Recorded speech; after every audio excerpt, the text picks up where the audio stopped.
m'appelle Alain Parbeau. Je m'intéresse aux armes anciennes depuis plus de 40 ans. Je m'intéresse bien entendu à leur usage, je fais du tir avec ces anciennes armes, mais également à leur technologie, à la façon dont elles sont fabriquées, à la façon dont elles sont utilisées. Voilà. Alors nous sommes ici aujourd'hui dans ce magnifique château de Saint-Alban sur Limagnole, château du comte de Morangiès, personnage qui, bien sûr, a participé aux chasses de la célèbre bête du Gévaudan. Hein, ce fait est bien entendu connu de la région ici, hein, et ceci depuis le XVIIIe siècle, donc période où elle a sévi. Je vais aujourd'hui vous présenter l'origine des armes à feu, hein, et leur évolution, ceci jusqu'à l'affaire de la bête du Gévaudan.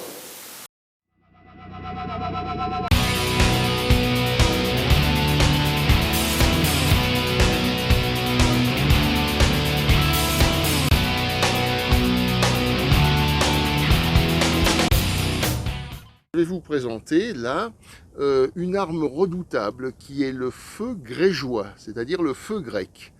Il aurait été inventé au 7e siècle par un architecte qui s'appelle Callinicus, hein, et architecte réfugié à Constantinople. Il a permis donc à Constantinople de se défendre pendant plusieurs siècles contre les invasions musulmanes. Hein. Il était projeté de deux façons. Alors ce liquide était un mélange vraisemblablement de naphte, c'est-à-dire du pétrole brut, hein, qui affleurait dans certaines régions de l'actuel Iran, et de soufre, peut-être même de salpêtre, de résine et divers autres composants. Hein. On n'en a pas retrouvé le secret, mais c'était redoutable parce que ça brûlait sur l'eau, et en plus de ça, ça collait. Donc ça faisait un liquide incendiaire extrêmement redouté. Alors les gens de Constantinople, hein, ont utilisé ce feu grégeois, soit sous cette forme-là, vous voyez, cette espèce de grosse jarre en terre cuite, pleine de ce liquide, avec une mèche enflammée au bout, que l'on projetait avec une machine de guerre, souvent une machine à contrepoids, hein, du type trébuchet, hein, ou une catapulte, qui est une machine de guerre avec un arc qui permet, avec un bras, d'envoyer le projectile, hein, soit sur une fortification, soit même contre un bateau. L'autre façon de le projeter, c'était de le mettre dans ce qu'ils appelaient à l'époque un siphos, c'est-à-dire une espèce de marmite avec un bec au-dessus, hein, et on mettait le liquide dedans, on faisait monter la marmite en pression et on ouvrait le robinet d'un seul coup, ce qui projetait le liquide à grande distance, et il suffisait de mettre une torche devant et ça projetait le liquide enflammé, hein, ce liquide terrible qu'on appelait le feu grégeois. Hein. Il a été utilisé chez nous en France, hein, donc à partir du XIIe siècle. Hein.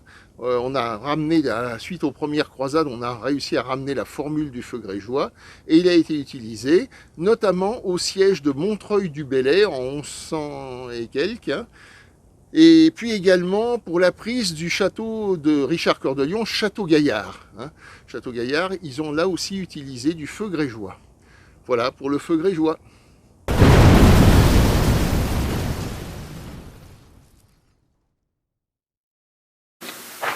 Alors nous allons commencer par l'invention de cette arme terrible qu'est la poudre noire plus exactement. Ce sont nos amis les Chinois et peut-être aussi les Indiens, mais les Indiens d'Inde, hein, je précise, mais principalement les Chinois qui ont inventé cette poudre. Vous voyez, je vais vous la montrer, j'en mets dans ma main, voilà. Il s'agit de la poudre noire. C'est un mélange de soufre, de salpêtre et de charbon de bois. Ce mélange, bien entendu, est un mélange explosif. Hein, c'est-à-dire que la poudre brûle très vite, et en brûlant très vite, elle dégage une quantité importante de gaz qui, si on enferme cette poudre à l'intérieur d'un récipient, eh bien ce gaz va pousser, bien entendu, le couvercle du récipient violemment. Alors les Chinois ont découvert cette poudre, hein, à peu près, on pense au 8e siècle après Jésus-Christ, hein, c'est-à-dire entre l'an 700 et l'an 800 à peu près, hein, et ils s'en sont servis, hein, assez rapidement. Pourquoi? Parce que la Chine a souvent été menacée par des envahisseurs, notamment les cavaliers mongols, qui cherchaient sans arrêt à se déplacer, à envahir leur territoire. Et les Chinois donc, vont utiliser cette poudre que vous avez là, et ils vont inventer ceci. Voici la première arme des Chinois, qui est la fusée, ni plus ni moins que la fusée. Voici ici une fusée chinoise. Voyez, alors c'est un tube de bambou dans lequel ils vont mettre cette poudre. Voyez, et ceci, ils vont remplir le tube de poudre. Ils vont mettre une mèche à la base. Le haut de la fusée est bouché par un cône. Le bas, par contre, lui, est ouvert. Et en enflammant la mèche, le feu va se communiquer à la poudre. Alors cette poudre, si on fait varier la proportion de salpêtre, c'est-à-dire de nitrate de potassium qui est à l'intérieur, on obtient une poudre plus ou moins vive, c'est-à-dire qui brûle plus ou moins vite. En la faisant varier, les Chinois vont très vite trouver le bon mélange pour que la fusée n'explose pas tout de suite, mais au contraire soit propulsée par le jet de gaz rejeté à l'arrière, et de ce fait, la fusée va partir à une grande vitesse. Ils vont s'en servir en envoyant ça sur les cavaliers mongols, bien sûr, lorsque ce projectile arrive sur eux, dans les pattes des chevaux, etc., ça provoque une certaine panique, un mouvement de panique. D'autre part, en étant un petit peu astucieux, au bout de la fusée, là, ils mettent de la poudre qui brûle beaucoup plus rapidement, et quand le feu arrive au bout de la fusée à l'intérieur, la fusée explose, ce qui va avoir un effet de souffle, un effet de bruit, les chevaux vont se cabrer, les cavaliers vont tomber par terre, etc. Voilà, alors ça c'est la première arme inventée par les Chinois avec l'utilisation de la poudre noire qu'ils ont inventée. Voilà. La grenade, petite bombe à terre cuite à mèche d'allumage, lancée à la main. Elle a été inventée par les Chinois vers l'an 900 et utilisée pendant les croisades par les troupes musulmanes et introduite en Occident vers la fin du XIVe siècle.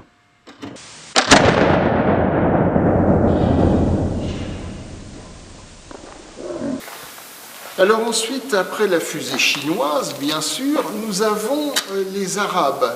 Les Arabes qui, après la création de l'islam, vers 632 après Jésus-Christ, vont donc se rendre au Moyen-Orient. Là, ils vont commencer, les Arabes, à avoir des échanges avec des marchands qui viennent d'Asie, ceci donc au niveau du Moyen-Orient. Et on pense que vers le XIe siècle, après Jésus-Christ, donc vers le XIe siècle, voire même le début du XIIe, eh bien, les marchands arabes vont rapporter la poudre. Ils vont rapporter la formule de la poudre qu'ils auront pu acquérir par, bien sûr, les échanges avec la Chine au niveau du Moyen-Orient. Ils vont donc constituer cette arme, vous voyez, qui est vraiment le tout premier ancêtre, on peut dire, de ce qu'on pourrait appeler aujourd'hui un fusil. Cette arme, c'est le madfar arabe. Donc, qu'est-ce que c'est? Alors, comme les Arabes travaillent assez bien la tôle roulée, c'est un canon, un tube, si vous voulez, de tôle roulée que vous voyez ici. Ce canon de tôle roulée est inséré dans une bûche de bois, parce qu'il n'est pas assez solide pour résister à l'explosion. Et les Arabes vont renforcer avec des cercles métalliques autour de la partie en bois, vont renforcer en fait la résistance du canon. Vous avez ici un petit trou qui communique avec l'intérieur du tube. Et vous avez ici une hampe en bois qui permet de tenir l'arme. Alors cette première arme arabe, le madfar, va non pas envoyer des balles ou des pierres, mais va envoyer des flèches. Voici la flèche que ça envoie. Alors vous avez une partie de la flèche qui rentre dans le canon. C'est-à-dire qu'on met de la poudre, on tasse la poudre, on met la flèche, et ensuite il suffira de mettre un peu de poudre ici sur le petit trou qu'on appelle la lumière, qui communique avec l'intérieur de l'arme, et d'approcher une mèche enflammée ou un fer rougi au feu pour faire la mise à feu à cet endroit-là. Voyez ? Quand bien sûr on communique le feu à l'intérieur, le feu se propage, la poudre brûle très vite à l'intérieur du canon, c'est-à-dire qu'elle explose, et la flèche se trouve propulsée, voyez, brutalement, vers l'avant. Alors cette première arme à feu, le Madfa, on peut dire, n'est pas une arme très puissante. Par contre, elle aura un effet psychologique au tout début sur l'Occident, parce que la poudre noire, ça sent le soufre quand ça brûle. Et le soufre, c'est le diable au Moyen-Âge. Et qui plus est, elle fait le bruit du tonnerre. Or, le tonnerre fait quand même peur. Alors, le bruit du tonnerre plus l'odeur de soufre en fait un instrument diabolique en ce milieu du Moyen-Âge. Vous voyez, vers 1200, c'est un instrument diabolique quand les Arabes vont commencer à l'utiliser. Maintenant, bien sûr, on va s'acoquiner très très rapidement avec le diable, je vous rassure.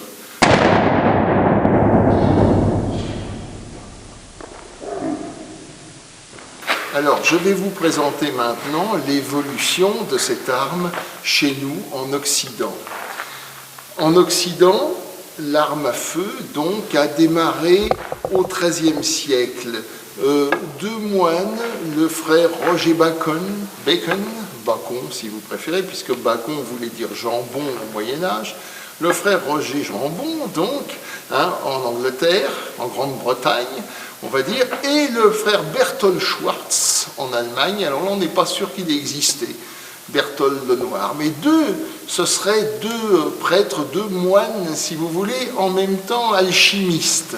Ces deux moines alchimistes ont redécouvert la formule de la poudre, ou l'ont découvert vraisemblablement sur des manuscrits arabes qu'ils ont traduits, etc. Alors, ils ont, eux, commencé à faire cette arme qu'on appelle un pot de fer. C'est l'ancêtre du canon, ni plus ni moins. Le pot de fer, vous voyez, c'est un tube de fer. Alors ici, vous l'avez à l'échelle 1/3. Il faut l'imaginer 3 fois plus gros. Un tube de fer dans lequel on va mettre une grosse flèche métallique. Voici la grosse flèche en question. Alors là aussi, vous la multipliez par 3 en taille. Cette flèche, on l'appelle un garrot. Un garrot, à ne pas confondre avec le carreau d'arbalète. Là, c'est le garrot avec un G. Pourquoi? Parce que multiplié par 3 de haut, elle arrive à la hauteur du garrot d'un cheval. Vous voyez? Alors l'avantage de ce projectile, c'est qu'on va s'en servir beaucoup en l'enflammant. Vous voyez, on met du chanvre dessus, ici, sur la hampe, on met de l'huile sur le chanvre, on allume tout ça, et ça va être notre projectile. Alors avant, bien sûr, il faut mettre de la poudre à l'intérieur du pot de fer qui est ici. On charge par la gueule de la poudre, et on la tasse, et ensuite on va enfiler, vous voyez, le garrot comme ceci à l'intérieur. Voilà. Quand le garrot est enfilé à l'intérieur, eh bien ici vous avez un petit trou qu'on appelle la lumière. On met de la poudre ici également, et à l'aide de ce qu'on appelle un boute-feu, vous voyez, c'est-à-dire cette perche, eh bien avec la mèche qui est là, mèche allumée, on va venir porter le feu ici. Lorsque l'on met le feu ici, la poudre qui est là s'enflamme et communique par le petit trou qu'on appelle la lumière, le feu à la charge de poudre qui est à l'intérieur. Il est évident qu'à ce moment-là, la charge de poudre explose et projette cette flèche métallique qu'on appelle un garrot, à une distance de l'ordre d'environ entre 200 et 300 mètres. Vous voyez, c'est sa portée, d'après les récits. L'avantage de ce projectile, c'est qu'on peut tirer en courbe, et quand il tombe sur le toit d'un château, par exemple, eh bien, il est suffisamment lourd, lui, pour casser des lozes, des grosses pierres, des grosses ardoises qui forment la toiture du château et rentrer à l'intérieur pour mettre le feu. C'est le gros avantage, parce que si vous avez un château fort avec une toiture en lozes et que vous envoyez des flèches d'arc enflammées, la flèche d'arc, elle ne cassera pas les lozes, elle va tomber dessus, puis elle va finir de brûler sur le toit ou retomber par terre, et puis c'est tout. Alors que ça, multiplié par 3 en taille, eh bien quand ça tombe, vu son poids et son énergie, on tire en courbe, et quand ça retombe, ça vous casse la toiture, et ça rentre à l'intérieur. Voyez?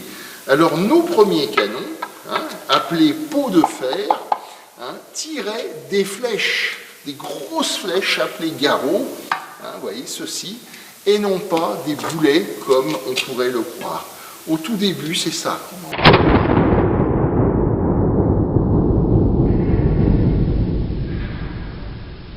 Alors, nous avons vu une petite arme portative. Là, je vais vous montrer maintenant vraiment ce qu'on peut appeler les premiers canons.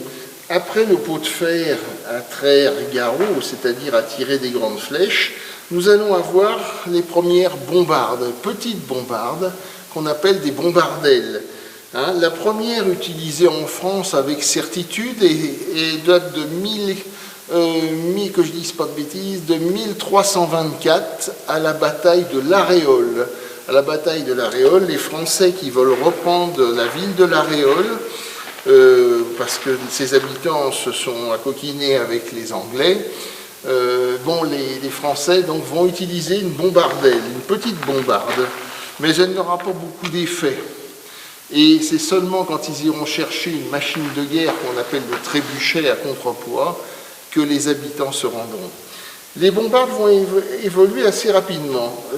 Le roi d'Angleterre, Édouard III, qui nous déclare la guerre de 100 ans parce qu'il voulait être roi de France, va utiliser à la bataille de Crécy-en-Ponthieu 2 ou 3 bombardelles, c'est-à-dire 2 ou 3 petits canons comme celui-ci, voyez-vous, qui vont faire du bruit et qui peuvent être, quand même, malgré tout, assez méchants. Ça porte pas très loin, la portée d'une bombardelle comme celle-ci, avec des boulets, vous voyez, ça ce sont des boulets. Alors à l'époque, on utilise beaucoup de boulets de pierre, surtout des boulets en pierre. La portée est de l'ordre d'environ 200 mètres, vous voyez, c'est pas énorme. Mais il y a aussi une autre façon de charger ça, c'est avec le sac rempli de billes de plomb qui est là, ce qu'on appelle la plomée, ce qu'on appellera plus tard, on peut le dire, la mitraille. Alors si vous mettez dedans comme charge un sac rempli de 5 ou 600 balles de plomb, il est évident que quand elles partent, elles vont faire une gerbe et à une cinquantaine de mètres, elles peuvent toucher pas mal de monde. On peut dire que ça risque de mettre 3 ou 4 par terre, 3 ou 4 facilement, oui, une dizaine de cavaliers par terre, facilement. Alors cette bombarde se charge par la bouche ou assez rapidement plus tard par la culasse. Celle qui charge par la bouche, on met la poudre dedans, on met une bourre et on tasse avec ceci qu'on appelle un refouloir. Vous voyez, on va tasser à l'intérieur du canon la charge. Ce qui va se passer, c'est que très vite, on aura l'idée de mettre à l'arrière une culasse mobile qu'on va appeler la boîte à feu. Vous voyez ceci. Alors ici, vous voyez, il y a du papier, je vais retirer le papier. Cette boîte à feu, dedans, on va mettre de la poudre, on va la remplir de poudre et on va mettre un bouchon de bois. Et ce bouchon de bois, on va le passer avec un maillet. Alors l'avantage de la boîte à feu, c'est qu'on peut en avoir plusieurs d'avance chargées. Ce qui fait que ça permet de recharger assez vite l'engin. Alors quand vous avez un système comme celui-là, avec une boîte à feu, eh bien une fois que vous avez chargé la boîte à feu, vous la mettez à l'arrière, vous la coincez avec une cale, et devant, vous allez pouvoir enfiler soit un boulet, soit un sac de balles de plomb. Ensuite, il n'y aura plus qu'à mettre un peu de poudre sur la lumière de la boîte à feu, et avec le bout de feu, toujours, on fera la mise à feu et le coup partira. Voilà. Voilà donc la bombardelle. Alors la bombardelle va devenir bombarde parce qu'on va grossir le calibre jusqu'à des boulets qui peuvent avoir 30 cm et beaucoup plus, puisqu'en l'espace de 150 ans, on arrivera à des boulets qui peuvent atteindre dans certains cas 60 cm de diamètre. Donc des trucs énormes avec une bombarde qui fait plusieurs mètres de long. Voilà. Jusqu'à ce qu'en 1492,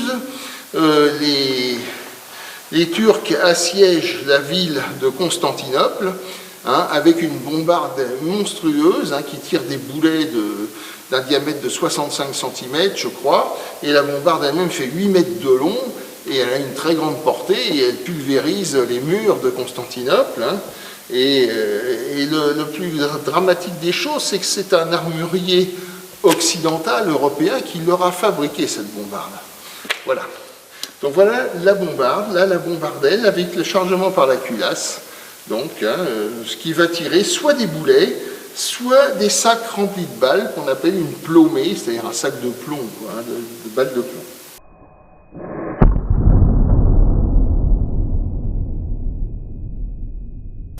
Parallèlement aux canons et autres engins qui projettent des boulets ou des flèches, les Chinois qui avaient inventé la fusée, eh bien, la fusée est toujours de rigueur. Au Moyen-Âge, il y en a, on en parle moins. Ce sont essentiellement des fusées incendiaires. Alors, je vais vous présenter là un engin que l'on a peu l'occasion de voir. Il s'agit du lance-fusée de Jean Froissart. Ce lance-fusée date d'environ 1380. Donc, c'est ce qu'on appelle le XIVe siècle. C'est une fusée. Alors, cet engin est réduit au tiers. C'est une maquette. Il est au tiers de sa taille réelle. Il faut l'imaginer 3 fois plus grand. Pareil pour la fusée que je tiens en main. Vous voyez, elle est 3 fois plus grosse. Alors, Jean Froissart a eu une idée au Moyen-Âge, c'est d'utiliser un tube. On pourrait presque dire que c'est l'inventeur du lance-roquette, puisque roquette, ça veut dire fusée en anglais tout simplement, plus connu aussi sous le nom de bazooka. Vous voyez, c'est tout simplement un tube, et lui, il a eu l'idée d'utiliser un tube pour guider la fusée, pour qu'elle aille bien en direction du bâtiment à incendier ou des personnes à atteindre. Alors voilà, alors le principe est très simple, il rentrait la fusée, soit par l'avant, soit par l'arrière, mais on ne sait pas exactement. Il peut aussi la rentrer par l'arrière, vous voyez, comme ceci, et avec ses ailettes, et il y a une goupille. La goupille se met ici, elle empêche la fusée de retomber quand on incline le tube. Par contre, il y en a la mèche de la fusée qui, voyez-vous, ici, la mèche de la fusée dépasse. Ce qui permet ensuite, si l'engin est bien orienté, bien sûr, de faire la mise à feu de la mèche de la fusée avec un bout de feu. Vous voyez, comme ceci. On fait la mise à feu de la fusée, et la fusée va partir, bien sûr, dans la direction que lui donne le tube. Alors, si on la met comme ceci, et qu'on la cale, on va partir relativement droit, ou en courbe légère, et si on veut atteindre un toit, bien sûr, on va l'incliner comme ceci, pour avoir un toit. Donc cette invention, c'est une invention française de Jean Froissart, aux alentours de 1380. Donc un tube pour guider la fusée. Alors cet engin a été reconstitué d'après des écrits, parce que, à ma connaissance, on n'en a pas qui est arrivé jusqu'à nous, mais on a des écrits qui le mentionnent et qui le décrivent. Alors, il était très vraisemblablement comme celui-là. Voilà. Très vraisemblablement, peut-être avec quelques petites variantes, mais la description correspond à ce que vous voyez là.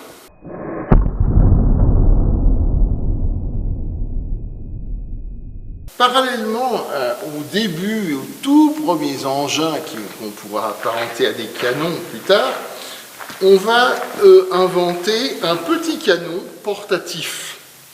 Vous voyez, c'est-à-dire c'est un petit canon sur le même principe que le pot de fer. Vous voyez, il y a une lumière, il y a un trou, il y a un tube qui est en fer forgé. Alors il a une forme octogonale parce que pour le fabriquer, les forgerons de l'époque utilisent des douelles. Les douelles, ce sont les planches qui servent à faire un tonneau. Et bien là, c'est le même principe, sauf qu'ils font des douelles de fer, qui sont plates d'un côté et taillées en losange, de sections sous forme de losange. Et en assemblant ces douelles ensemble, en les chauffant au blanc soudant et en les martelant, ces douelles se soudent, ce qui vous donne un canon qui a une forme extérieure octogonale. Voilà. Alors ce petit canon portatif, lorsqu'il est simplement comme ceci, sur du bois tout seul, on l'appelle trait à poudre ou baston à feu. Bâton à feu si vous préférez. Et très vite, on va avoir l'idée de rajouter, voyez-vous, en dessous ici, un croc de fer. Ce croc de fer permettra, par exemple, sur le créneau d'un château, de venir appuyer l'arme comme ceci, ce qui fait qu'au départ du coup, eh bien, le recul sera encaissé par le mur du château et pas par le porteur de l'arme. Alors, lorsqu'on va mettre ce croc de fer, hein, en dessous, ici, on va appeler cette arme une haquebute. Haquebute, ça vient de Hakenbüchs, excusez-moi pour ma prononciation, en germanique, qui veut dire canon à croc, tout simplement, canon à croc. Haken, d'ailleurs, ça donnera Haken en anglais, en anglo-saxon, Haken, hein, le faucon, avec le bec crochu, vous voyez? C'est ça, le croc, canon à croc. Alors plus tard, on fera des haquebutes, bien sûr, avec des canons beaucoup plus longs. Mais ça, c'est une haquebute primitive. On peut la dater de 1380, à peu près. Hein? C'est à peu près la période où cette arme portative a été inventée. Elle tire des balles rondes, des billes de plomb. Hein? Puis si on en avait plus, ben, on pouvait mettre des cailloux dedans. Hein? Alors ça n'a pas une grande portée, mais à 15 mètres, ça traverse quand même allègrement une planche de 3 cm de pin. Bon, voilà, il vaut mieux pas faire la planche, c'est tout.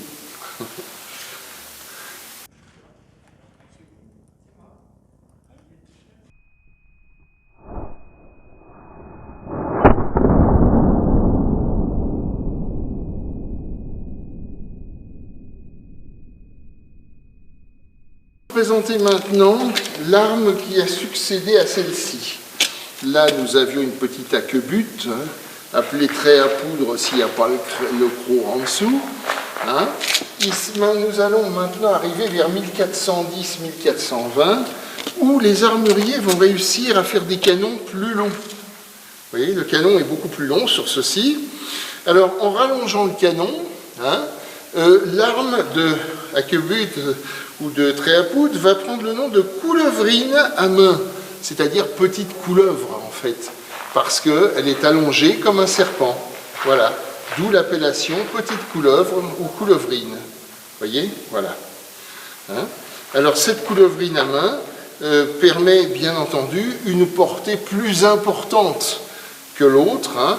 Là, nous avons un projectile qui, mesuré au chronographe, chargé correctement, sort à 220 mètres secondes quand même. Une balle de plomb de 18 mm de diamètre sort à 220 mètres secondes. Hein, ce qui est quand même capable de perforer une armure, on va dire, jusqu'à une cinquantaine de mètres sans gros problème. Voilà. Hein, c'est la coulevrine à main. Alors certaines ont comme celle-ci un croc. On peut dire que c'est une forme d'haquebute, puisque le croc permet toujours d'encaisser le coup, hein, du tir. Hein, et d'autres n'en ont pas. Mais voilà, c'est la coulevrine à main, c'est-à-dire la suite logique, c'est l'intermédiaire, on va dire, entre le bâton à feu ou la petite haquebute et l'arquebuse qui va arriver après.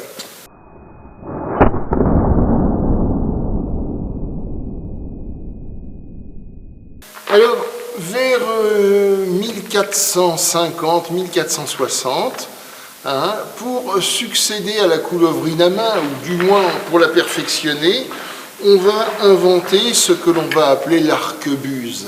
Arquebuse, c'est la déformation de haquebute. Hein. Voilà. Alors voici une des premières arquebuses, une arquebuse primitive. Alors, on va juste perfectionner son système pour la mise à feu en adjoignant à l'arme ici ce qu'on appelle un serpentin. Pourquoi un serpentin? Ben, tout simplement parce que ça a la forme d'un petit serpent.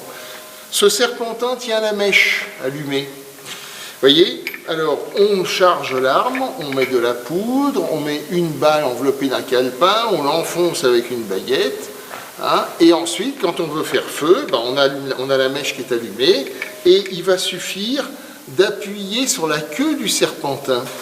La queue du serpentin qui va permettre de détendre le serpentin. D'où l'appellation de queue de détente qui est restée jusqu'à aujourd'hui.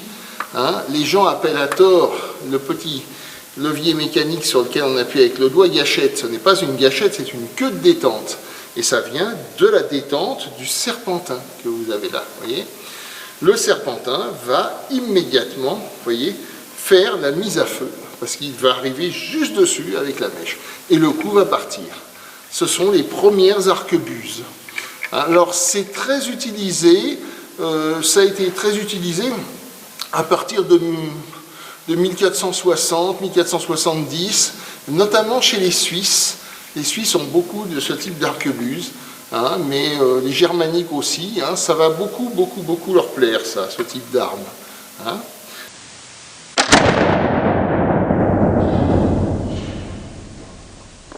À partir de 1450 à peu près, nous sommes bientôt vers la fin de la guerre de Cent Ans,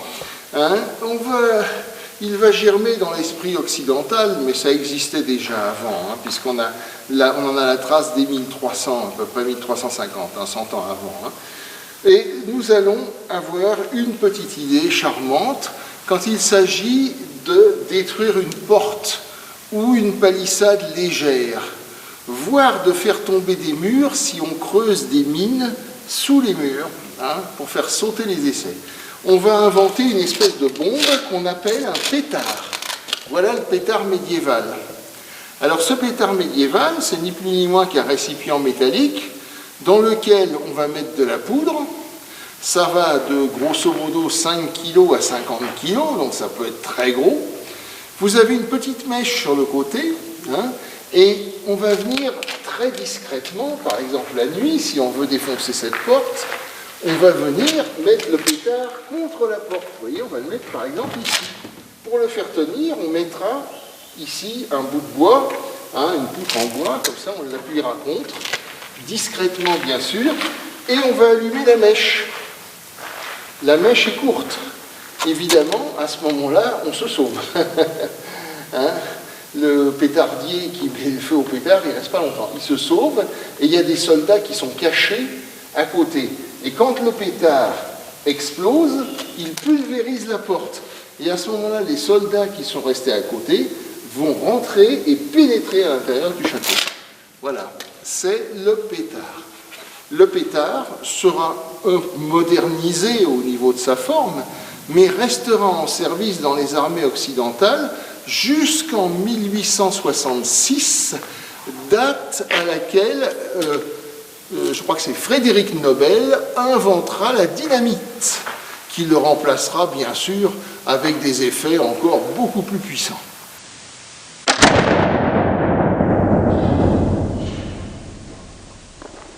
Alors, nous allons quitter le Moyen-Âge et arriver au début de la Renaissance. Au début de la Renaissance, nous avons l'arquebuse, toujours, qui s'est perfectionné. L'arquebuse a maintenant un mécanisme, voyez, qui est inclus dans le bois de l'arme et non plus un simple serpentin sur l'autre côté. Il y a toujours un serpentin qui est là, et une mèche, voyez. Nous avons ici ce qu'on appelle un bassinet, petit bassin dans lequel on met de la poudre, bien sûr, et que l'on va pouvoir refermer, vous voyez, on referme comme ça avec sa main. Ici, on va mettre la charge de poudre, plus la balle enveloppée dans son canetin, et ensuite, eh bien, lorsqu'on voudra faire feu, il suffira d'ouvrir le bassinet et de presser la queue de détente. Voyez, queue de détente qui permettra, là aussi, de faire la mise à feu. Voilà. Alors, l'arme s'appelle arquebuse, seulement voilà, pour la guerre, pour faire la guerre, on fait la guerre à l'époque en mettant les soldats en rang. Si l'on prend une arquebuse qui a un canon trop court, quand on va tirer, le deuxième rang va tirer au niveau de l'oreille du premier rang, ce qui a toutes les chances de leur faire éclater le tympan. Pour éviter ce genre de problème, on va rallonger le canon de l'arquebuse, et en même temps, pour augmenter la portée, on va grossir le diamètre de la balle. Une balle plus grosse, un canon plus long. Cette arquebuse de guerre, on va l'appeler un mousquet. Mousquet, ça vient de l'italien mocchetto. Mocchetto, ça vient du latin musca. Musca, c'est la mouche. Avec le mousquet, on va envoyer la mouche. Quand vous faites mouche en tirant dans une cible, ça veut dire que vous avez mis la mouche dans la cible. Le terme mousquet peut être traduit par lanceur de mouche. Pourquoi la mouche? Eh bien tout simplement parce que quand ça passe aux oreilles d'un soldat, ça va très vite, donc c'est comme une mouche en vol, on n'a pas le temps de la voir, et d'autre part ça fait bzzz, hein, ça vous siffle aux oreilles comme une mouche. D'où l'appellation de la balle mouche et de l'arme, le mocchetto en italien, c'est-à-dire le mousquet en français, c'est-à-dire le lanceur de mouche. Et le fait de toucher la cible veut dire faire mouche. Alors, le mousquet, vous voyez, qui est une arquebuse de guerre, est assez lourd et assez long. Comme il est lourd et long, il peut peser, dans certains cas, jusqu'à 7 kg. C'est pas évident. Alors, pour tirer, il existe la fourchine, ou fourquine. La voilà. Hein. Le soldat plante sa fourquine dans le sol, hein, et vient appuyer son mousquet dessus. Voyez? Et comme ça, il peut tirer, viser et tirer plus facilement. C'est le principe de la fourquine qui accompagne le mousquet, du mousquetaire. Alors je vais vous montrer encore autre chose après. Alors, les mousquetaires avaient leur charge de poudre dans ces petits récipients en bois qu'on appelle des apôtres. Il y avait 12 charges de poudre, hein, plus une charge qui était dans le mousquet. Alors, les 12 charges de poudre qu'ils ont s'appellent les 12 apôtres par analogie aux apôtres de Jésus. Hein, donc, la poudre contenue dans un apôtre constitue la charge d'un mousquet pour tirer un coup de mousquet. Ces 12 apôtres, donc, sont accrochés sur une bandoulière, c'est-à-dire sur une large ceinture qui est accrochée en travers du corps. Ils sont attachés dessus. Il suffit au mousquetaire d'ouvrir l'apôtre pour ensuite verser la charge de poudre à l'intérieur du canon. Voilà. Et il a rechargé au niveau de la poudre son mousquet. Ensuite, vous voyez, il y a des petits trous. Normalement, il y a des fils qui passent ici et ça reste accroché à la bandoulière. Hein. Comme ça, il ne les perd pas. Hein. Voilà.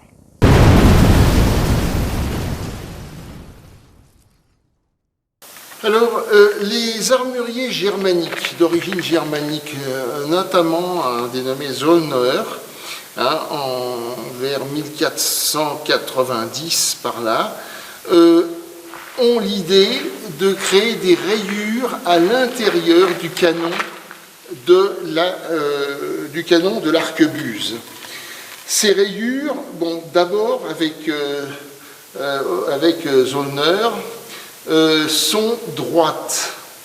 Elles sont droites et elles permettent, vous voyez, quand on rentre la balle, voilà, la balle dans le canon, hein, enveloppée de son calepin, eh bien, elles permettent, quand on comprime la balle avec un maillet pour un peu dur, eh bien, ça permet que le plomb passe dans les rainures. Par ce fait, la balle est très calée dedans et bien étanchéifiée. Ça donne de la puissance. Mais ce n'est pas suffisant. Auguste Cotter, armurier germanique, a observé que le vireton, ce qui était une flèche d'arbalète, un trait d'arbalète, hein, a ses ailerons inclinés, ce qui fait que cette flèche d'arbalète tourne, elle a un mouvement gyroscopique sur elle-même qui stabilise sa trajectoire dans l'espace et lui permet par ce fait d'avoir une plus grande précision. Il se dit, ben, je vais faire la même chose à l'intérieur du canon de l'arquebuse. Il va rainurer l'intérieur du canon de l'arquebuse, c'est-à-dire graver l'intérieur du canon de l'arquebuse, créer des rainures hélicoïdales à l'intérieur. Le rôle de ces rainures hélicoïdales, ben, ça va être de faire tourner la balle sur elle-même. Et comme la balle se met à tourner sur elle-même, l'arme devient extrêmement précise. Voilà. Beaucoup plus précise que le mousquet classique à canon lisse ou que l'arquebuse classique à canon lisse. Hein? Je rappelle que le mousquet est une arquebuse de guerre, hein?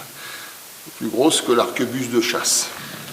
Lorsqu'il a fait ça, eh bien, ça a quand même intéressé un certain nombre de gens. Vers 1515, après, on est au début de la Renaissance, hein, et on va avoir le roi de France Henri III vers 1560 et quelque chose de mémoire, Henri III qui lui va se constituer un corps de cavaliers qu'il va armer avec des arquebuses à canon rayé. Ces cavaliers qui sont armés avec des arquebuses à canon rayé, ce sont des gardes du corps, mais ce sont des soldats, hein, eh bien, ils ont l'habitude d'avoir un tir assez précis, du coup, et en même temps, ils ont des vêtements qui sont assez satinés, assez jolis, brillants, etc. Ce qui les fait penser à ce qu'on appelle à l'époque un escarabin. L'escarabin, c'est le scarabée, tout simplement, en vieux français. Et d'escarabin, eh bien, on va appeler ces soldats les carabins. Et, tout naturellement, leur arme va s'appeler une carabine, puisque c'est l'arme, l'arquebuse à canon rayé du carabin. Et c'est comme ça que le terme carabine va venir donc dans l'armurerie. Alors, comme en France, à la Renaissance, beaucoup de royaumes d'Europe et de cours d'Europe parlent français, le terme carabine va se répandre dans toute l'Europe. Jusqu'à la Seconde Guerre mondiale, où les soldats allemands n'étaient pas armés, contrairement à ce qu'on entend un peu maintenant, du fusil Mauser, mais de la carabineur 98K Mauser. Voilà. C'est-à-dire qu'ils avaient donc une carabine avec un canon donc plus court que le fusil de guerre Mauser de la guerre de 14-18, hein, ce qui était plus pratique pour eux et plus maniable. Hein. Donc les soldats allemands, lors de la Seconde Guerre mondiale, avaient la carabine 98K Mauser, hein, et non pas le fusil Mauser.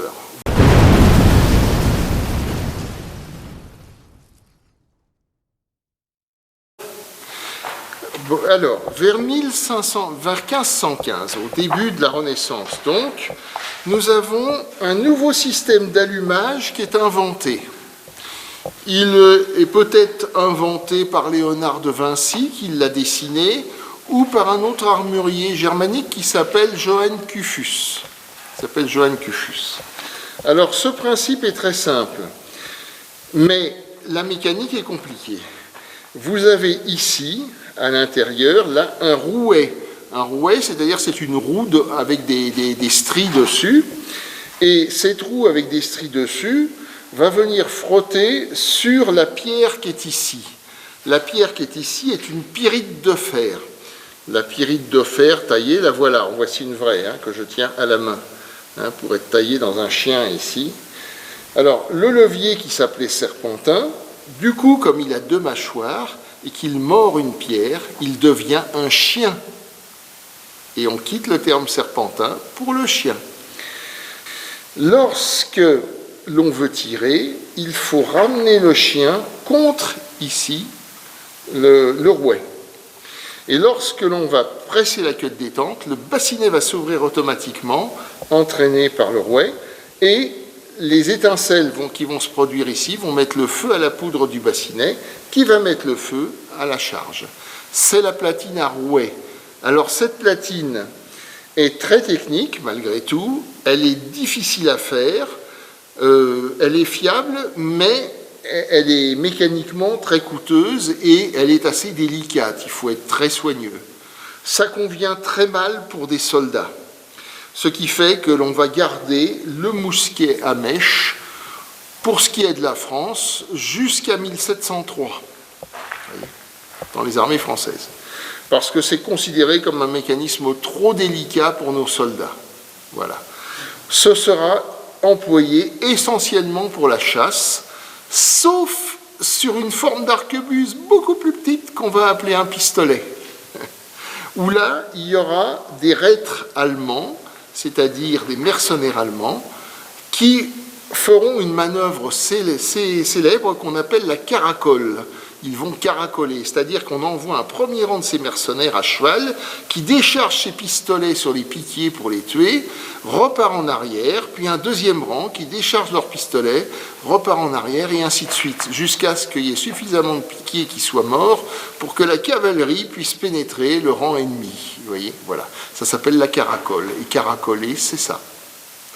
après l'utilisation de la pyrite de fer, qui nécessite quand même malgré tout un rouet qui va frotter dessus, hein, et puis donc un mécanisme assez complexe, eh bien les Hollandais, vers 1550 à peu près, vont eux penser tout simplement au briquet.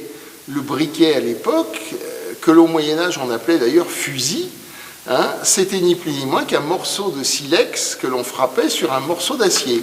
Et le silex étant plus dur que l'acier, il arrachait des étincelles au morceau d'acier. Alors les Hollandais vont inventer une platine d'allumage qu'on appelle la platine à chenapan. Chenapan, ça veut dire soit voleur de poules, soit coq picorant. On comprend pourquoi. Vous avez, sur cette arme-là qui vient du Maghreb, vous avez ici un chien, vous voyez, qui mord le silex, qui est là, le morceau de silex. Vous avez ici une batterie qui est ici. Et le chien, en percutant la batterie, va arracher des petits bouts de métal en ignition sous la forme d'étincelles qui vont tomber dans le bassinet qui est ici. Alors cette arme est très abîmée, hein, parce que le bassinet, il est fermé et normalement, il s'ouvre quand on arme le chien. Il y a une petite biellette derrière, il s'ouvre quand on arme le chien. Et c'est à ce moment-là que quand on tire, l'étincelle se produit et le coup part. Voyez, c'est la platine à chenapan, donc inventée par les Hollandais et qui a été beaucoup en vigueur dans le Maghreb, tout simplement parce que les marchands hollandais en ont vendu beaucoup aux armuriers du Maghreb, hein, tout simplement, donc tout ce qu'on appelle l'Algérie, Tunisie, etc., hein, qui était bien sûr à l'époque sous domination des Turcs ottomans, voilà, de l'Empire ottoman.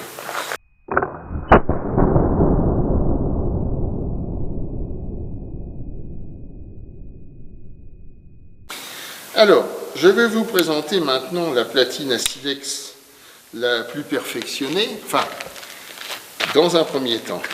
Alors,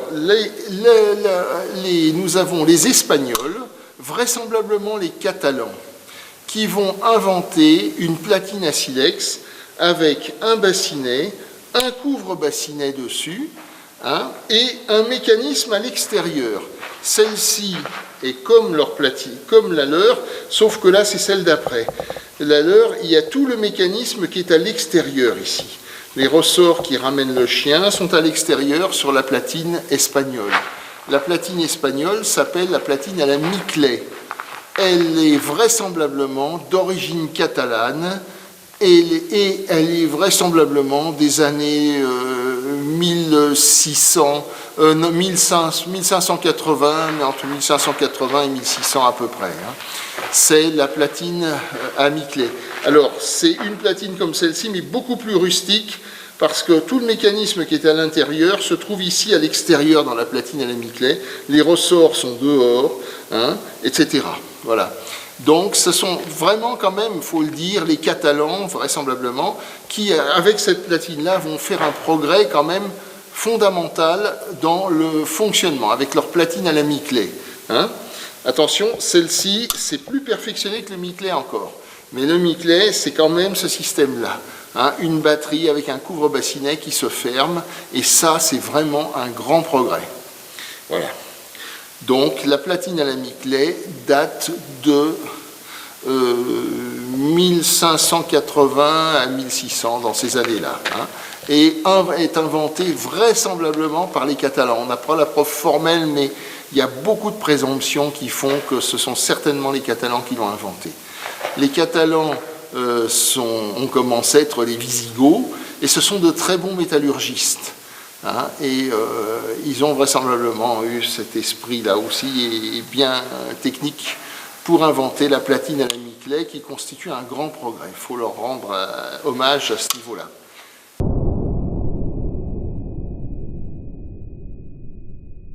Vous présenter maintenant l'aboutissement final de la platine à silex.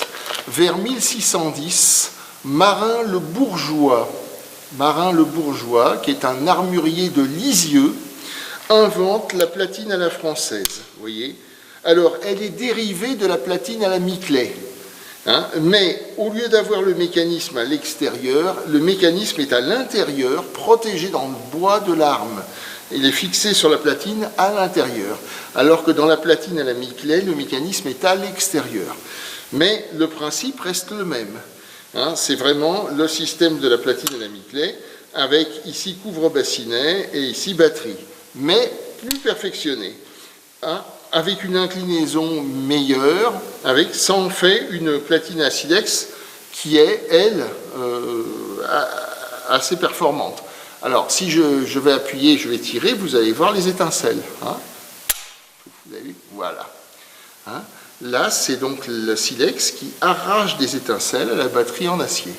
Hein, c'est la platine à la française. Alors, elle a été inventée en 1610 et elle va rester en service jusqu'en 1870, puisque la dernière utilisation de ce type de platine s'est faite sur un fusil napoléonien, à ma connaissance de guerre, hein, utilisation de guerre, s'est faite sur un fusil napoléonien utilisé par les pompiers de Châteaudun, hein, pour défendre leur ville qui était assiégée par 4000 Prussiens et 2000 Bavarois pendant la guerre de 1870. Les pompiers ont contribué à la défense de la ville et n'avaient que des fusils napoléoniens, hein, donc sous Napoléon Ier, à silex. Et avec les défenseurs de cette ville, ils ont quand même tenu 2 jours contre les Prussiens et les Bavarois. Ils étaient 1200 défenseurs contre 6000 hommes, Prussiens et Bavarois.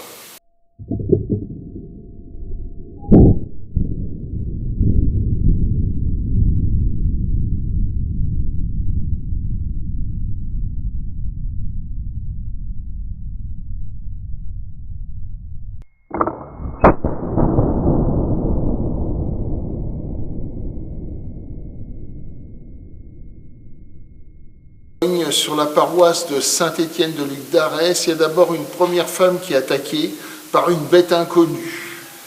Mais je crois que ces bœufs vont la défendre et elle n'aura que des linges un peu déchirés, elle aura été un peu secouée, mais c'est tout. Et elle va décrire la bête comme un monstre. Alors à l'époque, à ce moment-là, les gens pensent qu'elle elle a été victime d'un loup ou quelque chose comme ça. Mais que, comme c'est pas grave, ils s'en formalisent pas plus. Et fin juin 1764, sur la paroisse de Saint-Étienne de Luc d'Arès, toujours pas très loin de Langogne, une jeune fille, Jeanne Boulet, du hameau des Ubacs, est attaquée par la bête et là elle est tuée. C'est la première victime considérée officiellement comme victime de la bête. Ces obsèques de mémoire ont lieu le 1er juillet 1764. C'est là que démarre l'affaire de la bête. Ensuite, la bête, ça va continuer, hein, et on peut dire que de septembre 1764 à avril 1765, on aura beaucoup d'attaques de cet animal. Alors, qu'est-ce qui va se passer ? Les autorités vont faire appel au dragon de Clermont-Prince. Le régiment de Clermont-Prince, c'est une sorte de légion, si vous voulez, qui est en fait un régiment du prince de Condé, Bourbon-Condé. Et ces dragons, donc il va en être envoyé un certain nombre, hein, donc une partie à cheval et une partie à pied, et un détachement donc, de ces dragons va être envoyé sous la direction du capitaine aide-major Duhamel. Le capitaine aide-major Duhamel va organiser des battues très importantes, dont certaines, dit-on, regroupent 20 000 hommes, hein, et ils vont traquer la bête de façon assez intense, hein, malgré tout, hein, dans ce pays difficile qui est le Gévaudan. Hein. Le Gévaudan, je ne l'ai pas défini, le comté du Gévaudan, c'est un comté qui regroupe l'actuelle Lozère, un morceau de la Haute-Loire, un tout petit bout du Cantal, on peut dire, voilà, et puis en gros, on a fait le tour quoi, de ce comté. Hein. Mais c'est important quand même. Cette bête va attaquer essentiellement des petits bergers, des bergères, hein, et aussi des femmes, hein, beaucoup de femmes. Les hommes ne seront que très très peu inquiétés, en tout cas il n'y aura pas de victimes hommes. Hein. Voilà. Alors, c'est quand même quelque chose qui terrorise la région, et les nouvelles sont colportées par justement les colporteurs, hein, qui avancent dans la campagne et qui vont de ferme en ferme et qui amènent les nouvelles, etc. C'est le média du moment dans la région. Hein.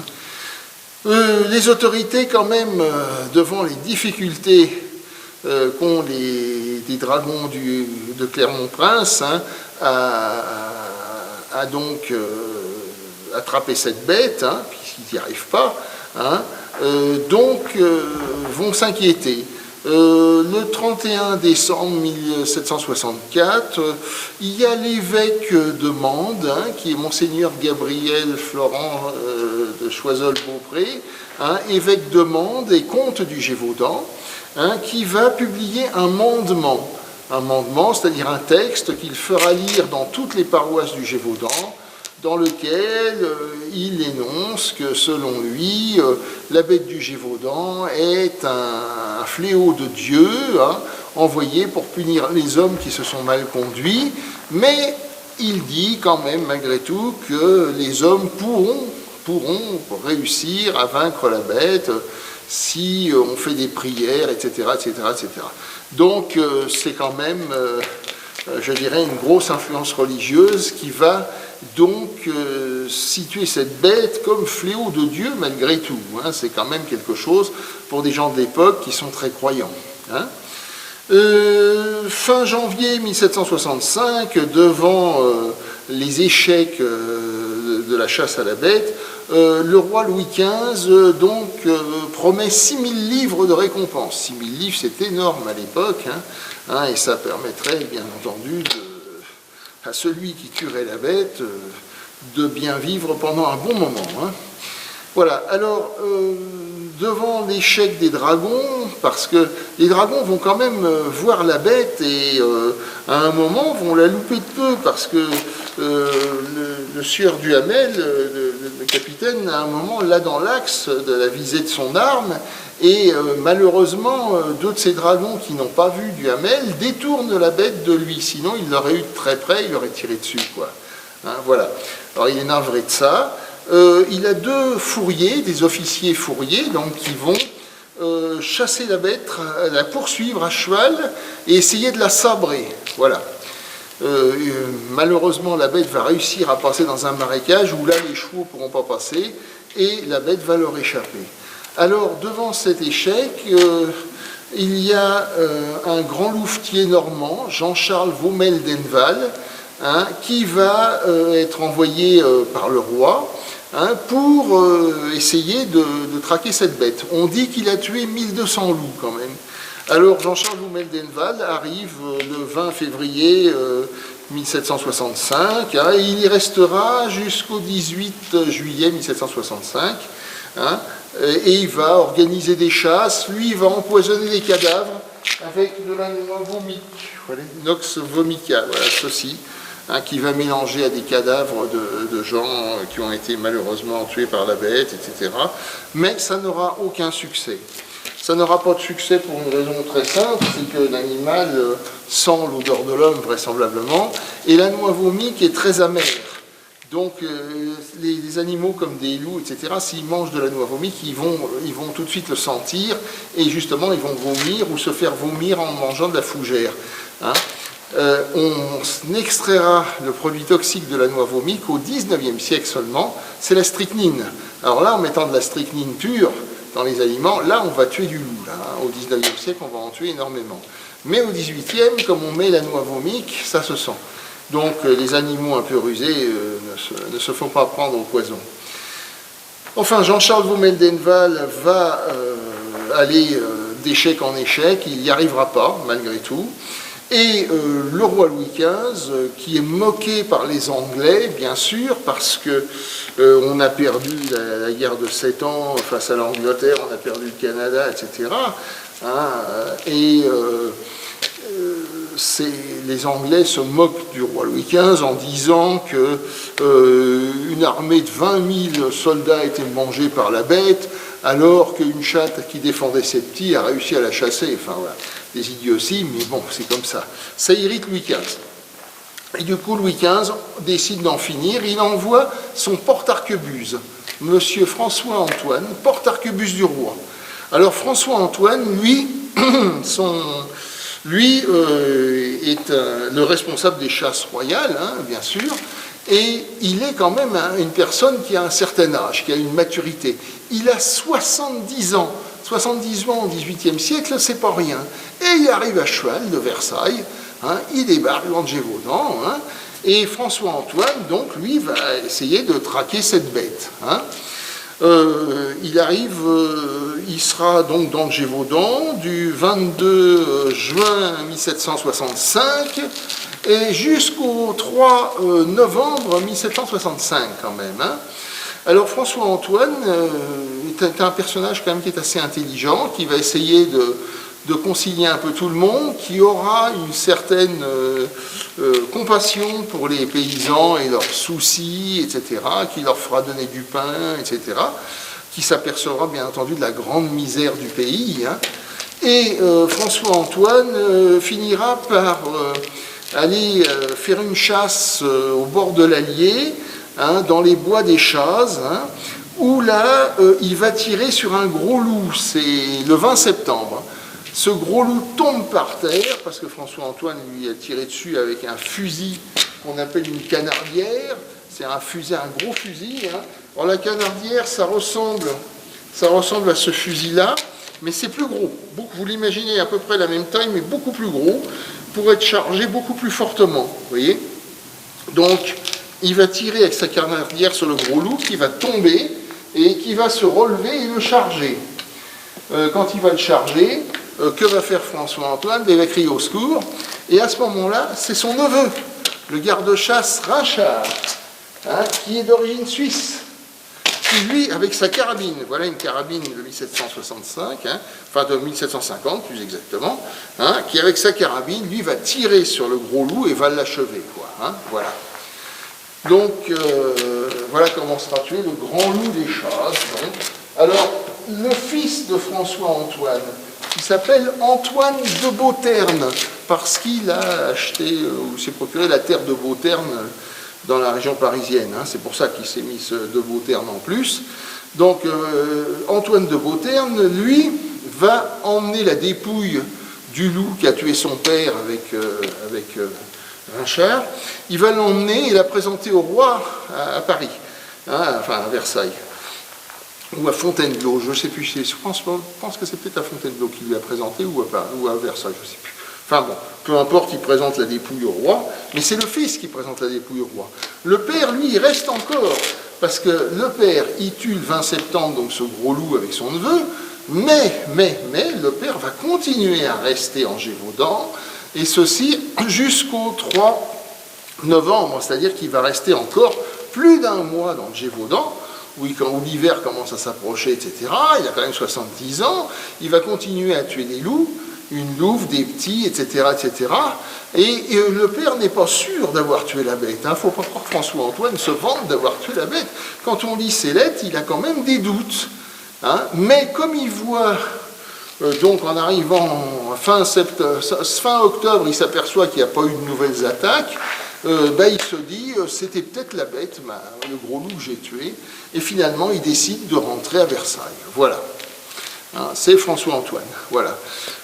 Malheureusement, le 2 décembre 1765, il y a reprise des attaques. Mais pour le roi de France, c'est terminé l'affaire de la bête du Gévaudan. Hein. On en a fini, hein, on ne va pas recommencer, hein, c'est terminé. On n'en parle plus. Hein. Alors qu'est-ce qu'il va faire? Eh bien, qu'est-ce qui va se passer? Eh bien, on aura encore des victimes, hein, qui vont avoir lieu, hein, jusqu'à la dernière victime qui sera Jeanne Bastide, hein, qui a, je crois, 19 ans et qui est tuée le 17 juin 1767. Alors là, c'en est un peu trop. Que fait que font les nobles du coin? Eh bien, il y a le marquis d'Apcher. Le marquis d'Apcher, lui, il va donc certainement utiliser des piqueux, ce qu'on appelle des piqueux dans le terme de chasse à courre, des piqueurs, et un piqueux avec son chien, c'est limier, et il y a certainement un piqueux qui, le 18 juin, trouve dans les bois de Ténazère, rembûche la bête, comme on dit en termes de chasse, c'est-à-dire il va trouver l'endroit où elle se cache. Il l'a repéré. Il ne va pas se montrer, bien sûr, il retient son chien, et il va venir prévenir le marquis d'Apcher. Et le marquis d'Apcher, qu'est-ce qu'il va faire? Il va prendre 12 tireurs, les meilleurs tireurs qu'il a en urgence, et ils vont marcher la nuit, parce qu'il est au château de Besse qui est assez loin, ils vont marcher la nuit jusqu'à arriver au petit matin pour cerner le bois de la Ténazère, au pied du Mont Mouchet, enfin à mi-hauteur du Mont Mouchet. Donc il va positionner ses tireurs, dont un des tireurs, Jean Chastel, qui sera positionné au lieu-dit la Sonde d'Auvert. Et de l'autre côté, il a certainement des rabatteurs qui vont faire du bruit ou des chiens qui vont lâcher et qui vont déloger la bête de sa tanière. Et la bête va aller vers l'autre côté du bois, où sont les tireurs, où sont embusqués les tireurs. Enfin, ils sont à poste, donc. Et là, la bête va arriver sur un tireur, Jean Chastel, et ce dénommé Jean Chastel, donc, va la laisser s'approcher. Il a certainement la chance d'avoir le vent qui vient de la bête vers lui, donc elle ne l'a pas senti. Il est caché, malgré tout. Son fusil est appuyé sur une branche d'arbre, certainement, un peu camouflé. Il la laisse venir, et à environ entre 15 et 20 mètres, à mon avis, il tire. Il avait chargé sa balle avec une balle. La balle rentre à la base du cou de la bête, coupe la trachée artère et continue en biais et fracture l'épaule de l'autre côté. L'animal tombe et il est mort. Voilà. Alors ça, c'est la bête qui a tué Jean Chastel. C'est un canidé. Il sera expertisé par le chirurgien à Saugues, etc. Enfin bref. Cette bête sera expertisée. Bon, on en a une description assez fidèle, fait par un notaire royal, le notaire Marin, qui donne une description qui est quand même assez précise, avec des dimensions. C'est tout à fait un canidé, de par sa dentition, de par son allure. Ça ressemble à un loup, mais pas vraiment un loup du coin, quoi. Alors, qu'est-ce que c'est? On ne sait pas trop vraiment, mais on sait que c'est un canidé. Ça peut être un hybride, ça peut être une variété de loup ancienne ou autre qui vient peut-être d'un autre pays, peu importe. Enfin bref, c'est pas un loup du coin, ça c'est certain, d'après les descriptions des gens. Et après la mort de cet animal, eh bien tout s'arrête. Comme tout s'arrête, beaucoup de gens considèrent Jean Chastel comme ayant tué la bête du Gévaudan. Voilà la petite histoire de la bête du Gévaudan. Alors, pourquoi je voulais, comme ça, rapidement? Eh bien, c'est simplement pour vous expliquer un petit peu ce que vont utiliser les chasseurs de l'époque. Les chasseurs de l'époque, ils vont utiliser, je vais vous montrer, ceci. Ceci, ça s'appelle des postes à loup. Ce sont des chevrotines, en fait. On les appelle postes à loup parce qu'on met le chasseur à poste et on rabat les animaux vers lui. Et donc, il tire depuis son poste ces chevrotines pour le loup. Alors, il faut savoir que ces chevrotines sont des projectiles qui n'ont pas une grande puissance. Au-delà de 15 mètres du fusil, ça n'a pas une grande puissance. En plus, les gens de l'époque chargent leur arme lourdement. Je vais vous montrer un fusil de chasse de l'époque. Voici un fusil de chasse de l'époque. Celui-là, il est 1740, vous voyez. Bon, dans un fusil comme ça, ils vont vous mettre une quantité importante de chevrotines, et bien souvent, ils rajoutent par-dessus les chevrotines ce qu'ils appellent une balle. Vous voyez, c'est un projectile. Alors, la balle normale, elle est plus petite que le canon. Vous voyez, elle est dedans. Je l'ai mise juste là. Donc, une balle, comme ça, plus petite que le canon, qui rajoute par-dessus les chevrotines. Alors, autant, quand ils ont fait ça, qu'est-ce qui va se passer? Eh bien, il va se passer que le bord descende d'ailleurs, bon, c'est pas bien grave. Et que, en fait, les projectiles étant très lourds, ils ne vont pas partir très vite. Et ça va faire une perte de puissance. Et l'animal qui va être touché par une charge comme celle-là, eh bien, qu'est-ce qu'il va faire? Et une partie de la puissance de la charge va le faire tomber par terre. hein, et puis ça va passer sous la peau, mais pas beaucoup, et il va se relever et il va partir, il va disparaître. Voilà. Hein. Voilà ce qui va se passer. Hein. L'utilisation de ces chevrotines n'est pas une bonne chose. D'autre part, ces armes utilisent ce qu'on appelle la platine à silex. La platine à silex, c'est un système d'allumage, hein, qui, dans un certain nombre de cas, prend un certain temps entre le moment où le bassinet s'enflamme et où la charge de poudre à l'intérieur explose. Pendant ce temps-là, si on bouge un tout petit peu, bah, qu'est-ce qui se passe?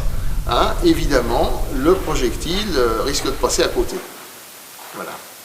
Hein, donc, on va tâcher de... c'est une des explications.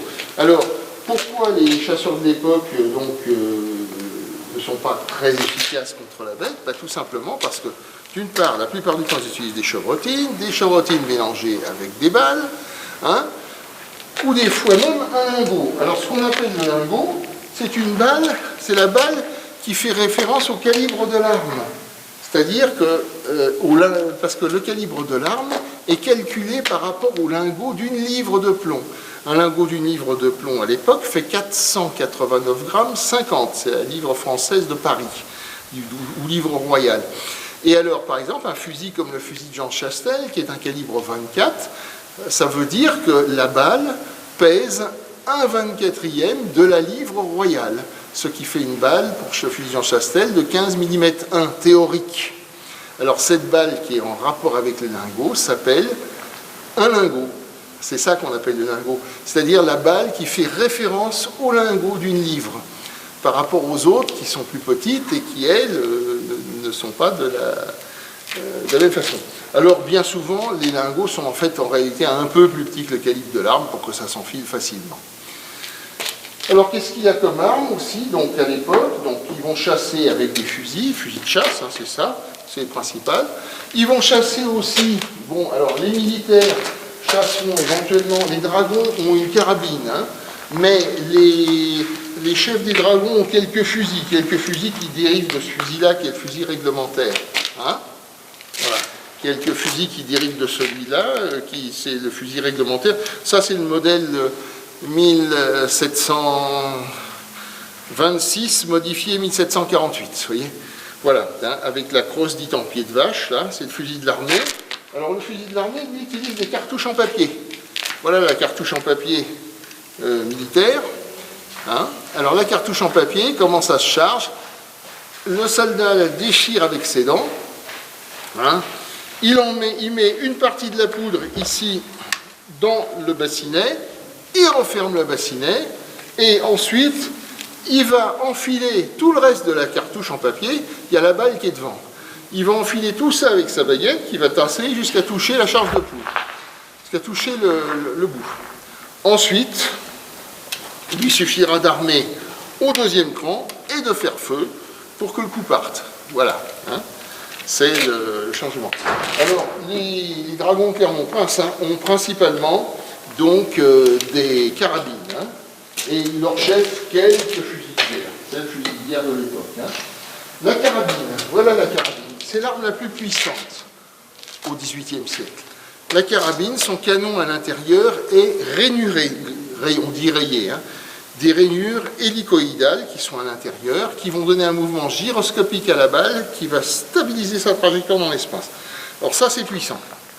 Le problème, c'est que c'est peu répandu en France. Pourquoi? Parce que c'est pas polyvalent. Ça ne peut tirer qu'une balle. C'est tout. Le fusil de chasse, on peut mettre des balles, on peut mettre des plombs pour le petit gibier, on peut mettre des chevrotines. Là-dedans, on ne met que des balles. En plus, vous allez voir la différence en sortie d'épaisseur du canon. Quand vous regardez celui de la carabine et celui du fusil, c'est pas la même chose. La carabine utilise des charges plus puissantes et de ce fait pèse plus lourd. Un fusil de chasse de l'époque comme celui-là, ça pèse grosso modo 3,2 kg, 3,3 kg. C'est pas très lourd.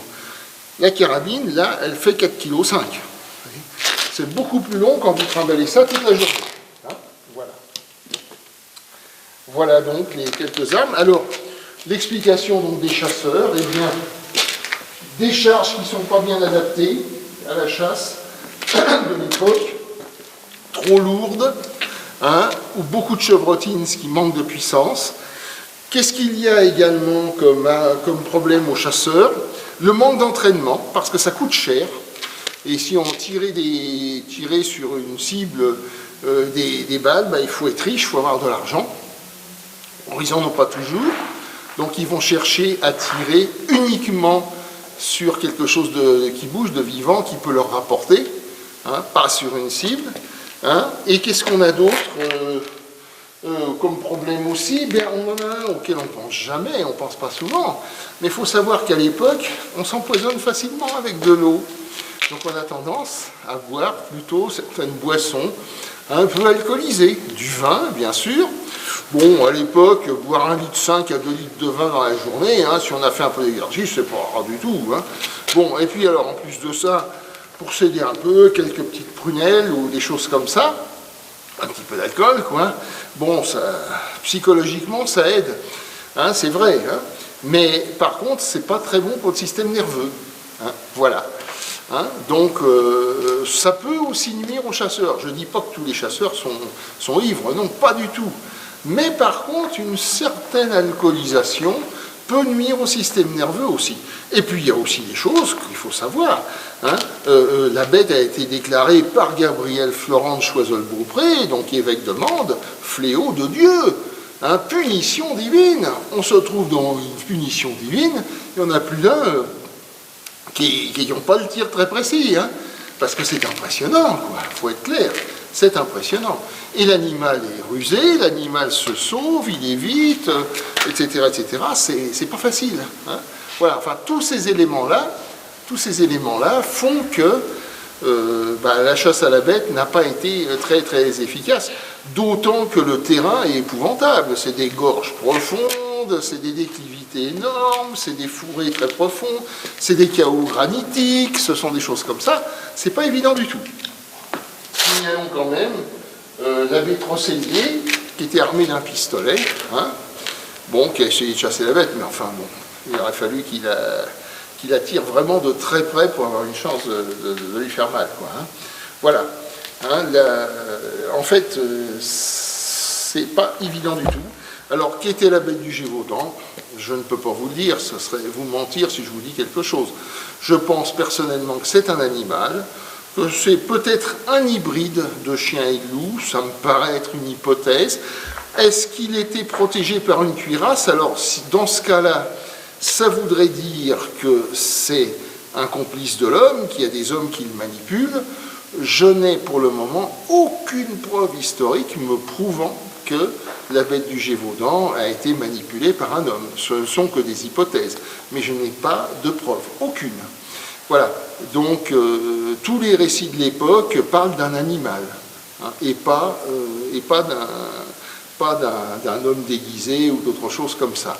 Ça n'exclut pas qu'il n'y ait pas 2 ou 3 sadiques qui aient profité de l'affaire de la bête du Gévaudan pour tuer une bergère, hein. Ça c'est possible, hein. Mais je pense que dans la grande majorité des cas, c'est le fait d'un animal. Un ou peut-être plusieurs, parce qu'il y a quand même des chasseurs qui l'ont bien touché, comme les frères Marlet de la Chaumette. L'animal qu'ils ont touché, il a peut-être été crevé dans un coin, hein. Bon, voilà, c'est-à-dire que, si vous voulez, la bête du Gévaudan, c'était peut-être plusieurs animaux, peut-être une portée, peut-être quelque chose comme ça. Voilà ce que j'en dirais. Que je vous présente là est le fusil jumeau de celui de Jean Chastel. Il s'agit d'un fusil de chasse à 2 coups, à platine à silex, qui date à peu près des années 1760, et qui est en calibre 24 de l'époque, c'est-à-dire un calibre 15 mm 1. Vous voyez, la longueur du fusil est de 1,32 m, la longueur des canons 93 cm avec la queue de culasse, hein. Et nous avons un poids qui est de 3,050 kg. Alors celui de Jean Chastel qui a été récupéré pèse un tout petit peu moins lourd parce que ces platines, celles-ci sont à silex d'origine, celles de celui de Jean Chastel, elles ont été transformées au 19e siècle et on a retiré les pièces qui sont ici, qui sont la batterie et le silex, ce qui fait que ça lui a fait perdre une centaine de grammes. Voilà. Alors quand on le chargeait, on faisait comment là? Alors quand on voulait charger, il fallait mettre de la poudre dans le canon, il fallait mettre une balle dans le canon ou une bourre avec des chevrotines, Ouais. hein, et dans le canon, on tassait avec une baguette, avec la baguette qui est en dessous là, jusqu'à toucher la poudre. Ouais. Ensuite, on mettait de la poudre ici dans le bassinet. Vous voyez, ce petit bassinet qui communique par le petit trou qui est là, qui s'appelle la lumière, avec l'intérieur du canon. Une fois qu'on avait mis la poudre là, on refermait le bassinet, on armait le chien à fond, et c'est le frottement du silex qui est là contre la batterie qui lui arrachait des étincelles et en même temps qu'il l'ouvrait. Voilà, et ça mettait le feu à la poudre et le coup partait. Alors on va bien voir le silex, hein, Voilà. on le voit bien en bout là. Oui, il est là. Ouais, d'accord. Ah ouais, c'était donc, et c'est avec ça qu'ils auraient pu tuer la bête, quoi. C'est avec ça du moins que Chastel a tué sa bête, on va dire. Sa bête, ouais. Voilà. Et les balles, donc, elles étaient quand même... C'était des billes de plomb rondes. Ah ouais. Et ça peut tuer une bête. Ah, sans problème. Non seulement une bête, mais un homme aussi. Ah ouais. Aucun effet. D'accord, voilà. Et c'est un fusil qui a été inventé, donc... Alors, il a été fabriqué, ce fusil de chasse-là, vu certains critères de fabrication, je le date de 1760. La baguette, donc... Voilà, 1760, avec sa queue de culasse qui est vissée sur les bouchons de culasse, qui est une des caractéristiques de cette époque-là. Ouais. La modification de la crosse qui devient beaucoup plus droite, alors avant 1750, on avait des crosses en pied de vache qui étaient courbées. Là, on a une crosse qui devient droite. Ça, c'est à partir de 1750, 55 que ça se développe. Hein. Tout un tas de signes dessus le date de cette époque. Hein. Donc, ce fusil est de 1760. Et l'histoire pour trouver ce fusil? Ah, alors ça a été un coup de chance extraordinaire. Je l'ai trouvé dans une bourse aux armes en Loire-Atlantique. Hein, et le monsieur qui me l'a vendu m'a dit qu'il venait de Saint-Privat-d'Allier, Saint-Privat-d'Allier, c'est ça. D'accord, ouais, donc, voilà. Donc de la région, vous voyez. Mais c'est une fabrication de Saint-Étienne. Hein, oui. Hein, à l'époque, à Saint-Étienne, ils fabriquaient beaucoup de fusils de chasse. Hein, et c'est une fabrication de Saint-Étienne. Et chaque ouvrier était spécialisé pour fabriquer une pièce. Il y en a qui fabriquaient le chien, d'autres la batterie, d'autres les ressorts, d'autres la platine, d'autres en dessous le pontet, les queues de détente, les canons, la crosse, etc. Hein, c'était fait par des ouvriers spécialisés. Hein. D'accord.